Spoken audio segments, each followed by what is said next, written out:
We're here at Glenn Research Center in the Exercise Countermeasures Lab. Gail Perusek joins me now. She is the project manager for Advanced Exercise Concepts for the Human Research Program. And Gail, we have a lot of concepts around us, a lot of real things that are used on the space station right now. Tell us about what you do in this lab. Sure. The Exercise Countermeasures Lab is a place where we can develop new equipment for astronauts in the area of exercise countermeasures in a realistic environment here on Earth.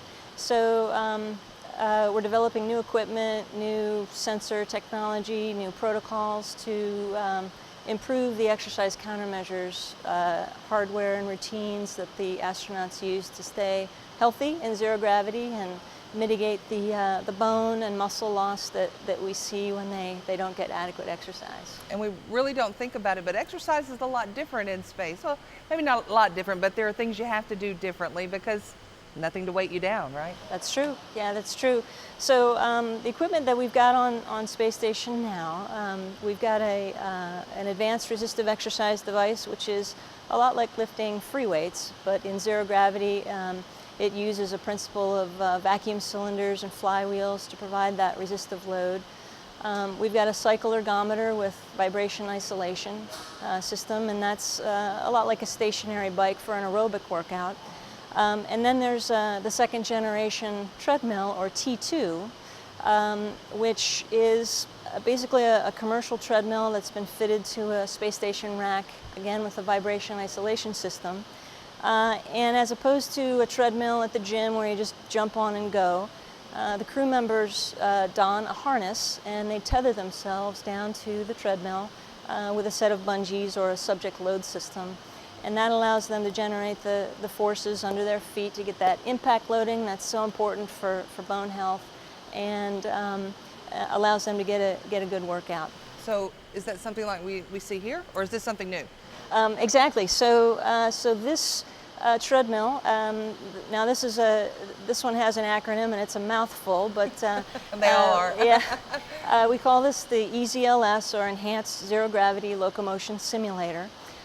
We can simulate the ISS treadmill, and some of the unique things about this system is that we can actually float this on a film of air, on air bearings, so it reacts to the footfalls of our human test subjects, our human volunteers that we appreciate so much.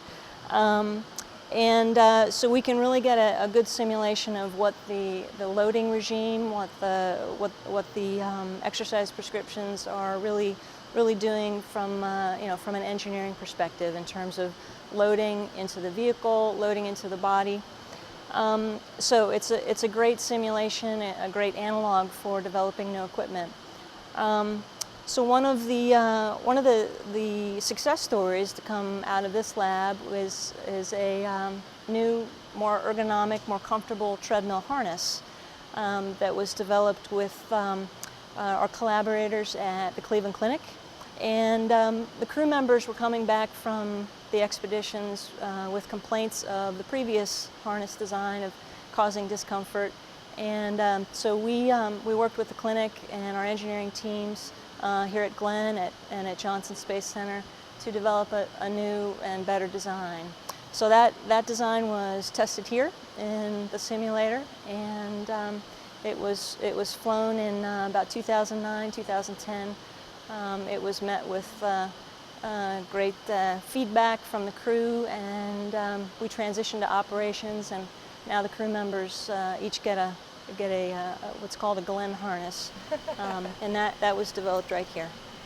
So also with the success stories, we want to talk about how these exercise countermeasures, everything they do is really helping them now. At first you didn't know a lot about what was causing bone loss and muscle loss, and now they exercise 2 plus hours a day?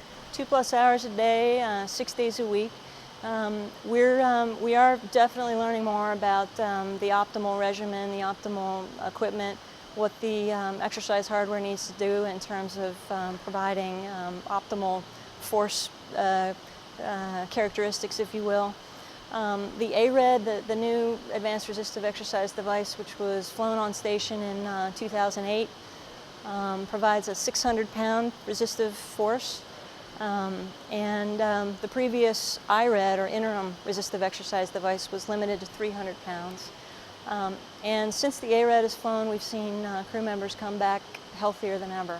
So we are taking that capability and we're benchmarking it for our next generation designs for missions to Mars, Mars transit, these long duration missions. All of that is being taken and the ultimate, well, the goal for towards the end of the decade for space station is to bring that all together in an integrated, optimized countermeasure suite, which will be our best designs, our best efforts for the Mars mission. We're all counting on you. Thank you, Gail, for showing us around. Thank you.